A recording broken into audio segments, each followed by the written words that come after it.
jury getting ready for a verdict on bold question number 2. Did the doctor kill for his mistress, Gypsy?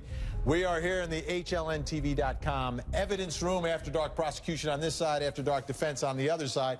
Let's take a look at some of the things that happened here and answer this question tonight for the ladies and gentlemen of the jury. Is it suspicious or not? And let's begin with the first circumstance here, which was this staged meeting of Gypsy with Dr. MacNeill and his daughter, and the circumstances and how she ended up moving into the house as the nanny. Take a listen.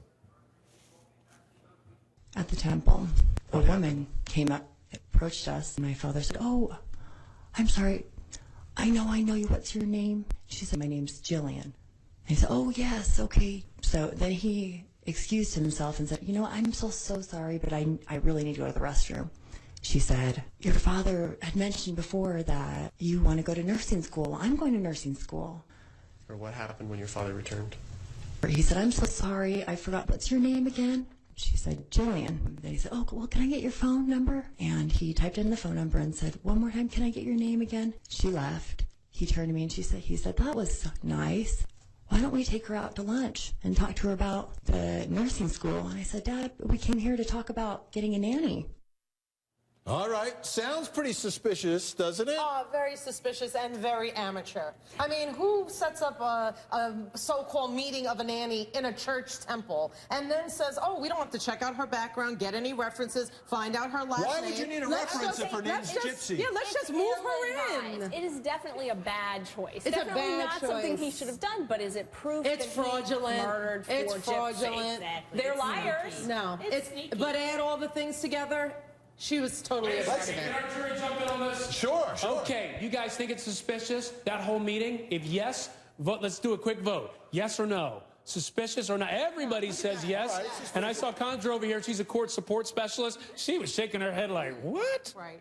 Yeah, everything is just, it is suspicious, and it just doesn't add up, from the 911 call to everything leading up to the death of his wife. And I just think something sounds fishy. There you go. And you're weighing in too. You're like, Well, Vinny? Let's do this. Let's take a look at another circumstance here and find out if it's suspicious or not. And this one is where the mistress pleads guilty to fraud, stole the identity of the doctor's daughter. How did all that go down? Take a listen. Their cruel plot involved making one of Martin's adopted daughters disappear. It sounded like a nice idea, sending 16-year-old Giselle back to her Ukrainian homeland for a 2-month visit with her biological sister. With Giselle gone, traveling on her Ukrainian passport, Martin and Gypsy take her U.S. passport and apply for a new Social Security card for Gypsy, using Giselle's name. And transfer my mother's house that was still in my mom's name. Investigators believe Martin was trying to put the family home into Gypsy's hands. I almost feel bad for the After Dark defense tonight. Now, that was from ABC's 2020.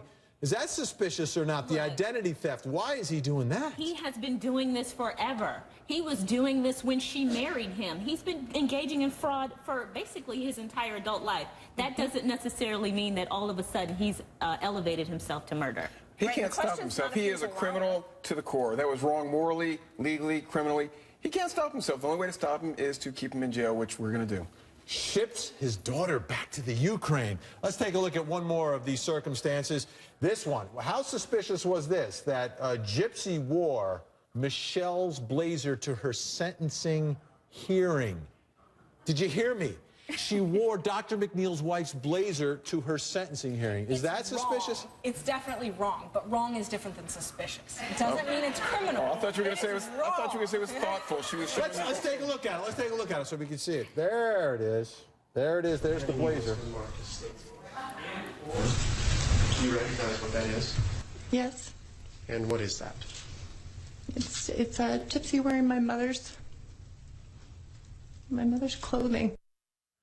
Ryan, I mean, I think it's more than suspicious. I think so, too. Real quick, give me your thought. You say, oh, my God.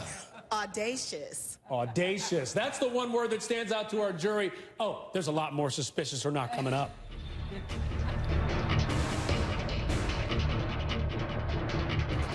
This was a murder, plain and simple. It boils down to three things: motive, means, and opportunity. As to motive, he didn't love his wife and threatened to leave more than once. As to means, what was it? Knowledge. This is a lawyer as well as a doctor, and he knew with prescription drugs he could do in his wife. And of course, opportunity. Under the guise of a facelift, he would drug her and try to disguise it. There's a special place for people like Dr. MacNeill, and it's not here on Earth.